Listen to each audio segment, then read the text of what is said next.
Joe McIntyre from New Kids on the Block with The Burt Show this morning. Hello. Hello, Joe. Hello, Joe. How you doing? Good, man. There's a whole bunch of us in here. Jeff's here, Jen's here, Melissa's here, I'm here. How are you? You don't have to introduce us, Burt, because we're old friends.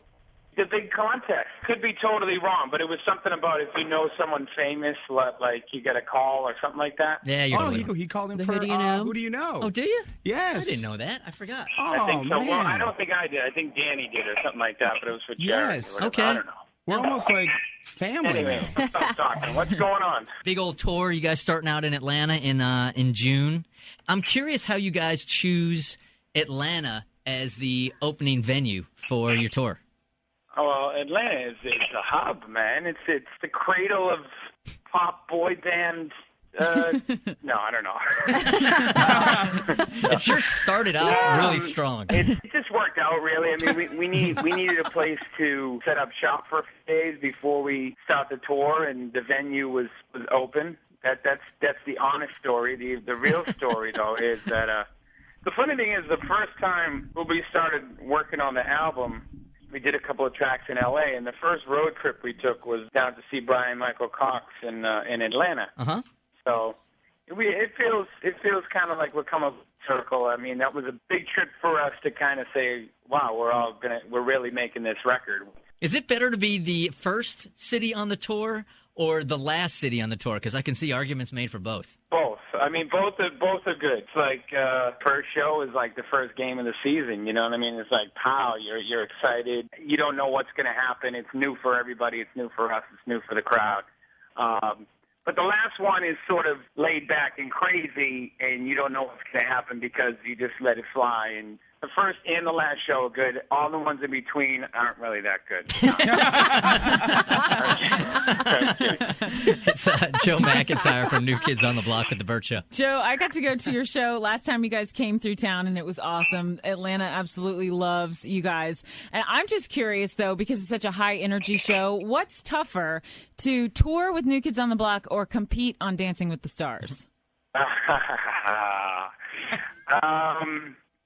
Stars only because you want to kick, a couple of the judges' asses, but you can't, you know what I mean, because you're on national television. So, in New Kids, I'm kind of, one of the bosses, so I get to call the shots. Dancing with the Stars was a wild little window in my life, and I survived it. New Kids is much more in-depth and something that runs quite a bit deeper in my life and in my soul than Dancing with the Stars. Right. Definitely. Who was in the best tour shape for the reunion, and who was in the worst tour shape for the reunion? Danny's on the surface. He's like, he's the guy, and it's true. He eats like salad with like nothing on it, and piece of fish with nothing on it. Jordan got into tip-top shape like pretty quickly. I mean, in the downtime, he wasn't cut up, but then the next thing you know, he's ripping his shirt off and like looking like he's 18 again, and I look about 20 years younger than the rest of the guys, you know what I mean? So, it all evens out. John's, to me, the handsomest guy in the group. And then Donnie, hey, what can you say about him? I mean, he's Donnie, so there you go. Do I hear you ranking the New Kids on the Block in order of good-looking to worse-looking? Is that what I'm hearing going on right now? It's me and everybody else, basically. That's the ranking. Joe McIntyre from New Kids on the Block with The Burt Show this morning. Now, you guys have come a long way in your career, so I'm curious, if you could give one tidbit of advice to the Jonas Brothers right now, what would it be? I would probably say slow it down as much as possible, but it's not possible. You can give all the advice in the world, but, everybody has their own path and trajectory, and I guess, people, it's kind of corny sometimes, when they say promise rings and the family and the whole thing, but it's good that they have such a foundation that they really have each other and they count on each other, and I think that's what's most important. Right. Who wouldn't want to be a rock star and have a TV show and movies and all that stuff? But at that age, you're going so fast, you really can't compute it. You know what I mean? I think kids are supposed to like sit on the corner when they're growing up, just hanging out. They should hang out and play basketball and baseball and stuff like that you need that time and space, and being famous at that age really doesn't give you that time. All that said, and maybe I'm reading into this too much, do you feel like you sort of had to grow up a little bit too fast because of the success of the band so quickly?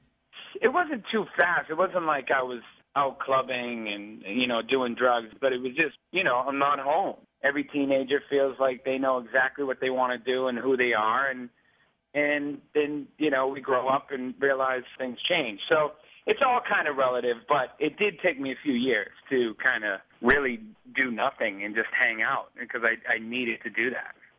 And you started a new foundation recently as well, yeah? Yes, thank you. Yeah. It's called the Let's Get This Foundation, helping the world step by step. And Let's Get This was a phrase that we just started using.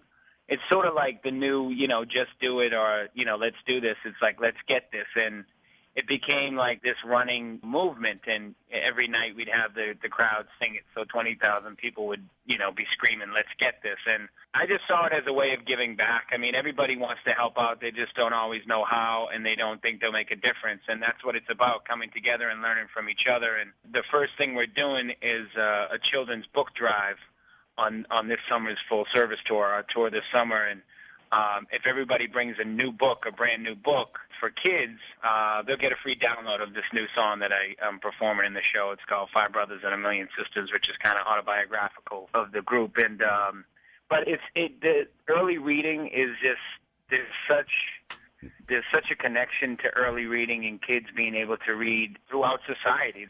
Well, we will see you in Atlanta on June 4th. We're glad that we had the open date for you guys to start the tour. And we will see you guys on... Very scientific how we picked it, yes. We will see you on the 4th. All right, thanks, guys. All right, Joe, take care. Thanks.